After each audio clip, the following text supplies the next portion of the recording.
Hello, my dear students. Welcome back to my channel Scorpio class.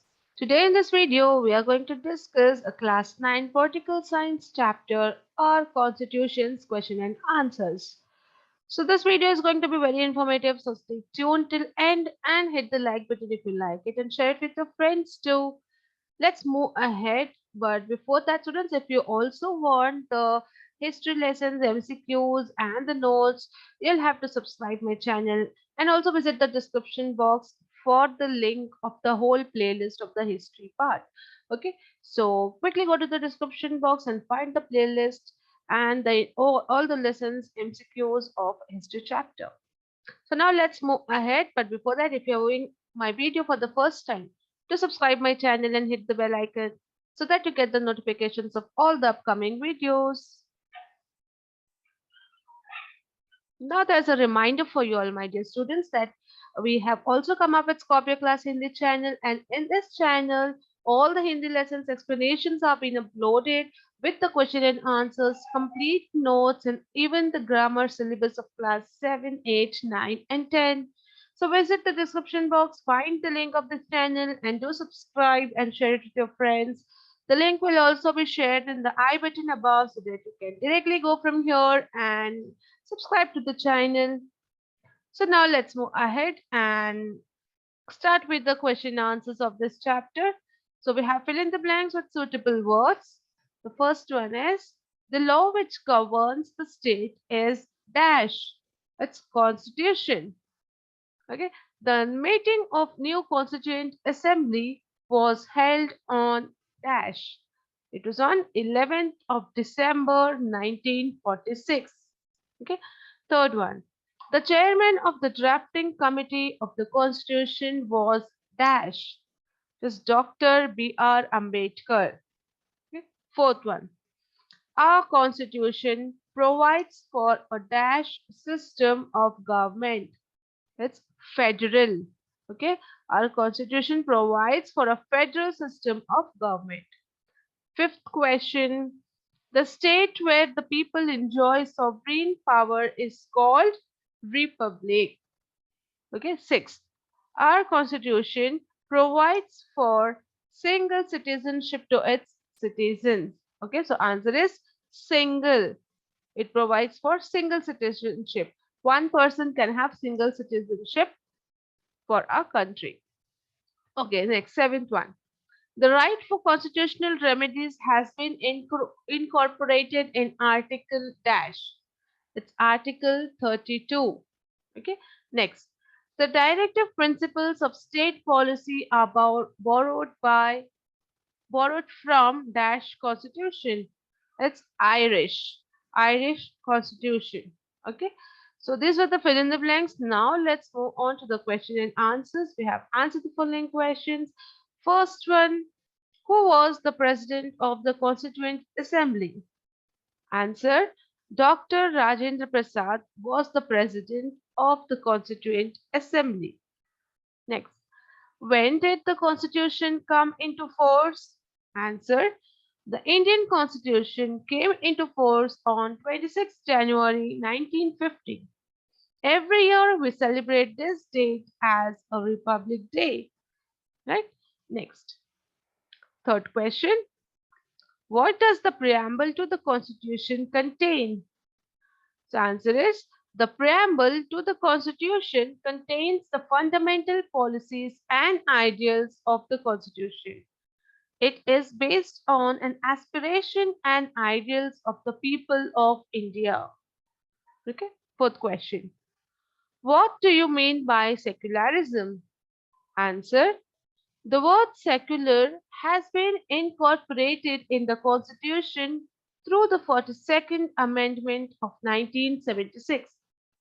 It means no religion has been given the status of national religion. Citizens have the liberty to practice any religion they desire. Okay, so this is the answer for secularism. Next, fifth question.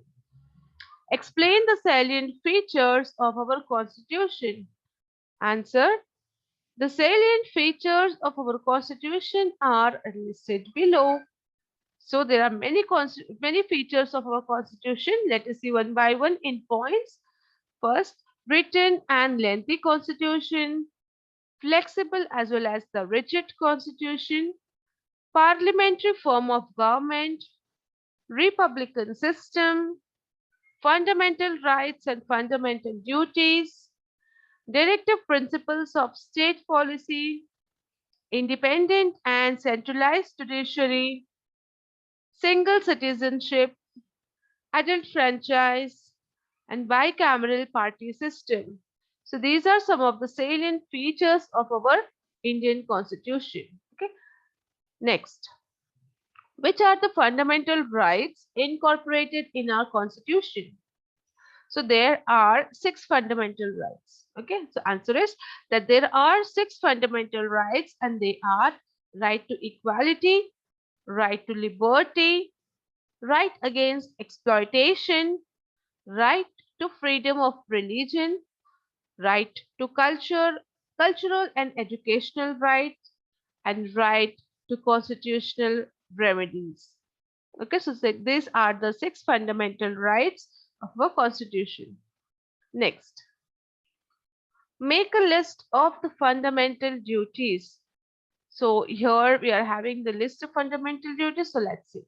There are 11 fundamental duties. They are to respect the constitution, national flag and national anthem, to follow the noble ideals that inspired our national struggle for freedom, to protect the integrity of India, to defend the motherland when called upon to do so, to promote and improve the natural environment, to promote the spirit of common brotherhood amongst all the people of India, to preserve our rich heritage, to develop the scientific temper and the spirit of inquiry, to safeguard public property and obtain from violence, then strive towards excellence in all spheres of individual and collective activities. The parents or the guardian should provide an opportunity for education to the children from the age of 6 to 18 years. Okay, so these are some of the fundamental duties which every citizen has to do it. Now, let's move on to next question, and it is, which are the directive principles of state policy? So answer is, directive principles of state policy have been incorporated in the constitution to serve as guidelines to the society.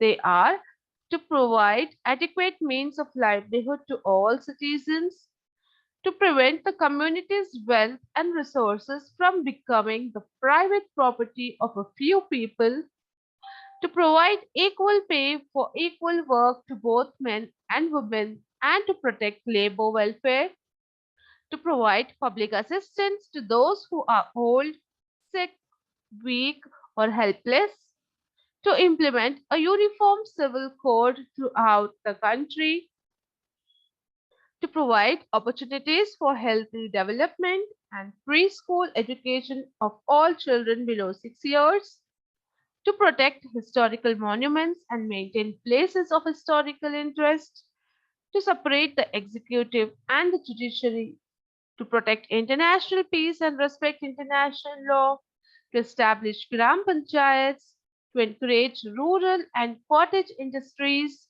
to organize and develop agriculture and animal husbandry on modern lines, to ensure the prohibition of liquor, to ensure the development of farming based on scientific methods.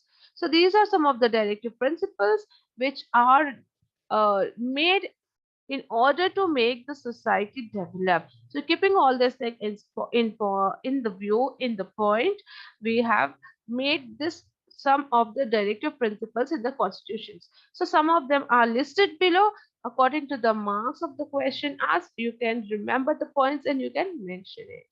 So it's given here in points so that it's easy for you all to remember. And with this question, we come to an end with the question answer session of this chapter. I hope the answers were satisfactory and helpful for you all. If you like the video, do hit the like button and share it with your friends. Subscribe to my channel and subscribe to Scorpio Class Hindi channel. Stay tuned. Thank you.